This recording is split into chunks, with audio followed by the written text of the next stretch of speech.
En effet, œuvre sociale ne saurait être plus humaine que la détermination à redonner l'espoir de vivre à une âme en souffrance.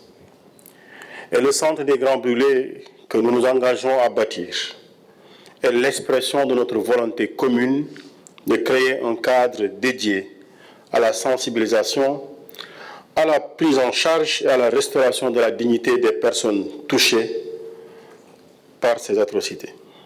Et aujourd'hui, vous avez présenté le projet sûrement et certainement devant un auditoire sensible, parce que nous l'avons été, à ce phénomène capable de bouleverser l'avenir d'un individu, voire de toute une famille.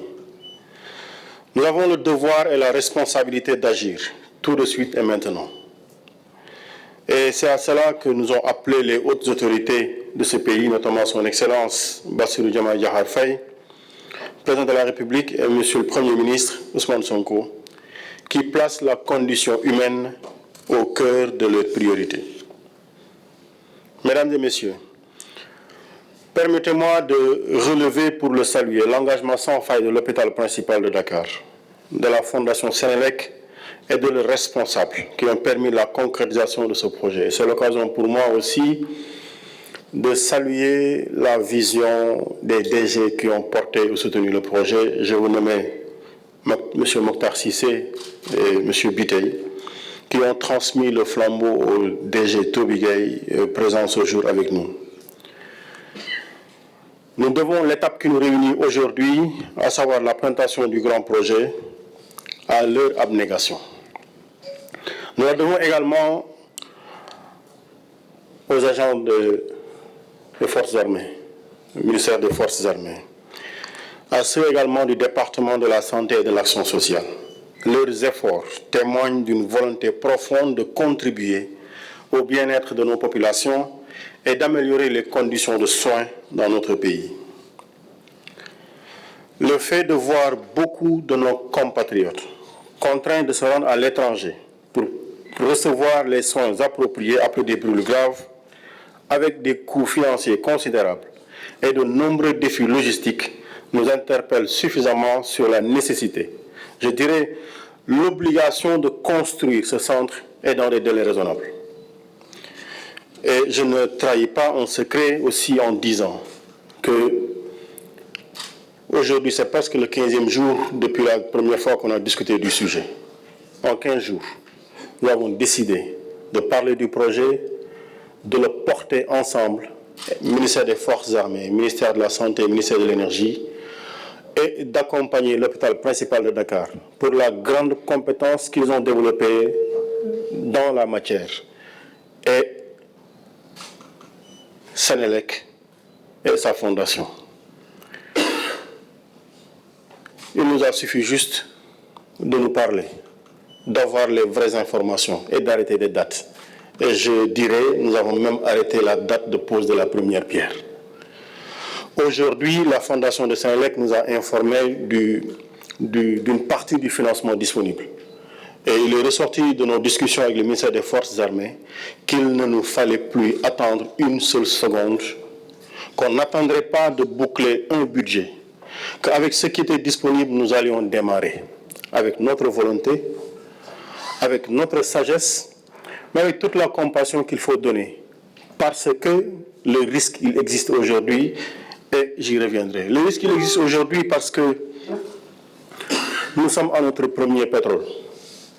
Et vous savez, quand vous suivez l'actualité dans les pays africains, une station a explosé, une raffinerie a explosé, c'est des choses que nous entendons tous les jours. Et Dieu nous en a préservé jusque-là, nous souhaitons que ce soit périn. Mais le principe précaution, le principe de précaution, prévoit que l'absence de certitude ne doit pas nous empêcher de prendre les mesures et les actions nécessaires pour prévenir un trouble, pour prévenir un malheur, pour prévenir une action qui deviendrait irréversible. Et c'est cette sagesse-là qui nous pousse aujourd'hui à nous réunir et à inviter ceux qui sont présents aujourd'hui à suivre avec nous, parce que le secteur, le ministère de l'Énergie, du pétrole et des mines, toute proportion gardée, présente le plus de risques pour en avoir besoin en raison de la matière qui est mobilisée, en raison de l'objet d'intervention. C'est l'occasion pour nous aussi de saluer les ciments du Sahel, les cimenteries du Sahel, Forteza, Boto Issa Managem, Dangote Cement, Socosim, La SAR, le réseau gazier du Sénégal, Petrosen, Contour Global, Miferso, ANER, AME et Petawel Mining Company qui sont présents aujourd'hui avec nous pour porter ensemble ce projet-là et le donner au Sénégal. C'est l'occasion pour moi aussi de faire une petite digression parce que quand j'ai vu la présentation, j'ai automatiquement pensé au DG de l'AME qui va nous poser les questions sur l'efficacité énergétique. Le projet doit bien sûr intégrer toutes les options d'économie d'énergie et d'efficacité énergétique, comme l'avait dit. Elle sera bien heureuse d'en avoir la confirmation. C'est son cheval de bataille. Le nouveau centre des Grands Brûlés, mesdames et messieurs, ne sera pas qu'un simple bâtiment, vous l'avez dit. Il marquera un véritable tournant dans la prise en charge des victimes de brûlures. Ce que nous avons vu tout à l'heure doit nous renseigner suffisamment sur ce que nous devons faire. Et je rappelle qu'en 2020-2021, la COVID-19 nous a renseigné sur les faiblesses du système sanitaire. Nous ne devons plus attendre d'être confrontés à des difficultés pour chercher à trouver des solutions, parce que les solutions, c'est maintenant qu'il faut les trouver. C'est maintenant.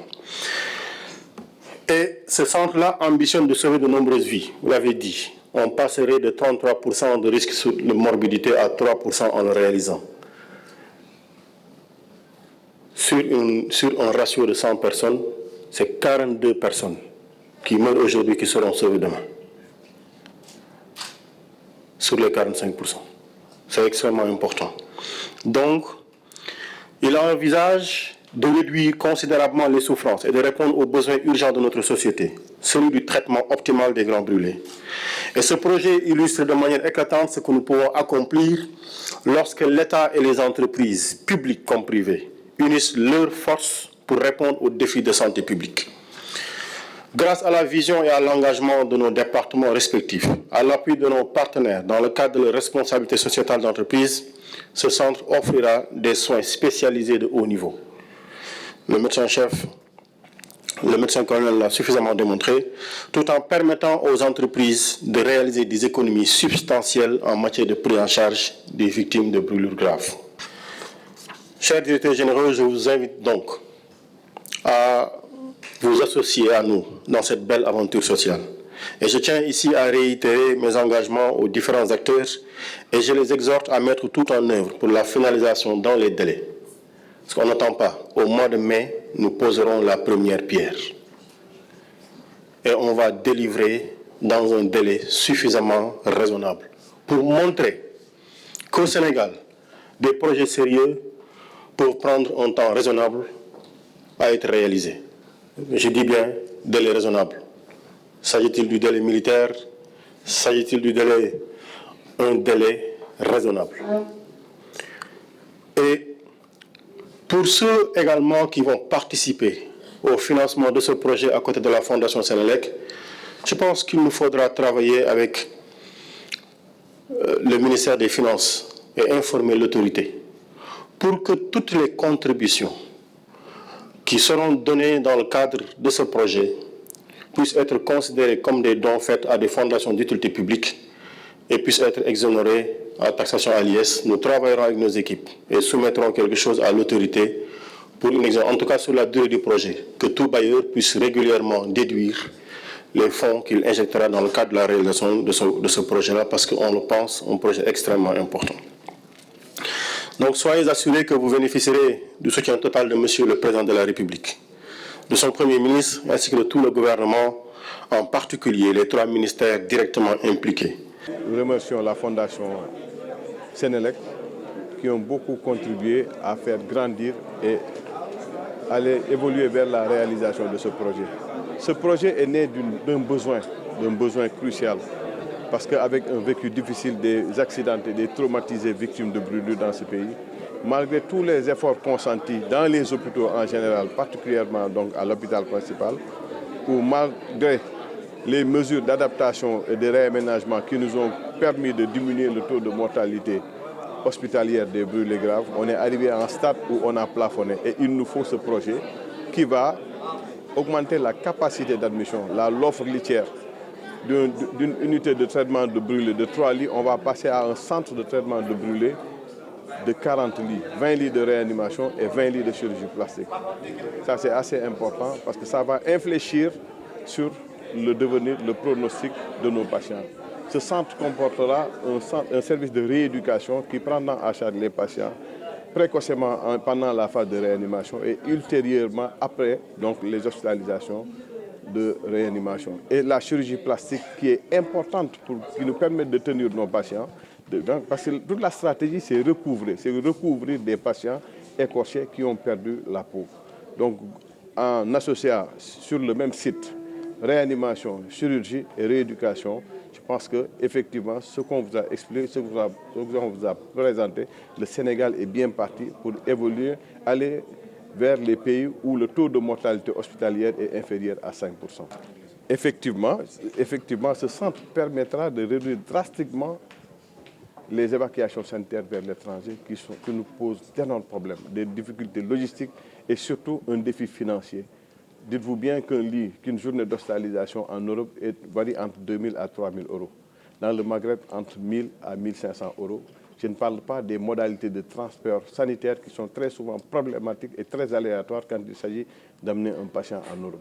Donc tout ça va faire que le Sénégal et la sous-région, avec une bonne régulation de l'ensemble des brûlés de la sous-région, on n'aura plus besoin, je ne dis pas qu'on ne va plus évacuer, en tout cas on n'aura plus besoin vraiment d'amener ces genres de patients graves vers l'étranger. Et encore une fois, comme on vous l'a montré sur la présentation, c'est une course contre la montre. La prise en charge d'un brûlé grave, je dis bien grave, relève d'une course contre la montre. Parce que les mesures de réanimation, d'urgence et de réanimation doivent être mises en œuvre le plus rapidement possible dans les premières heures.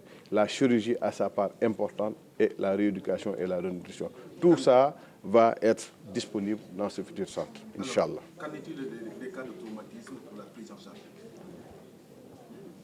Des cas de traumatisme pour la prise en charge? La prise en charge des cas de traumatisme. Mais en fait, la prise en charge le grand brûlé est déjà un traumatisé. Il est traumatisé par la lésion cutanée, mais n'oubliez pas, il peut être polytraumatisé avec des fractures et autres choses. Et ce qui est prévu dans ce sens, la conjonction de l'ensemble de ces lésions devrait pouvoir être prise en charge sur le même site. Combien de cas vous enregistrez par an et quel est le taux de mortalité? Les chiffres sont très difficiles à déterminer, mais on peut retenir qu'au Sénégal, on tourne autour de 25 000 brûlés par an, toutes catégories confondues, avec des nécessités de soins hospitaliers pour 10 000 cas et des nécessités de prise en charge en milieu spécialisé, donc qui ont besoin de réanimation et de centre autour de 1 000 cas par an, avec une majorité des enfants. Alors, je pense que la justification médicale vient d'être délivrée par mon ami, le colonel Mansour Fall. La Fondation Sénélec est à leur côté pour leur apporter le financement nécessaire à la réalisation de cet hôpital. Oui, c'est un centre dont la construction va nécessiter la mobilisation de 15 milliards de francs CFA, dont les 7 milliards sont déjà disponibles.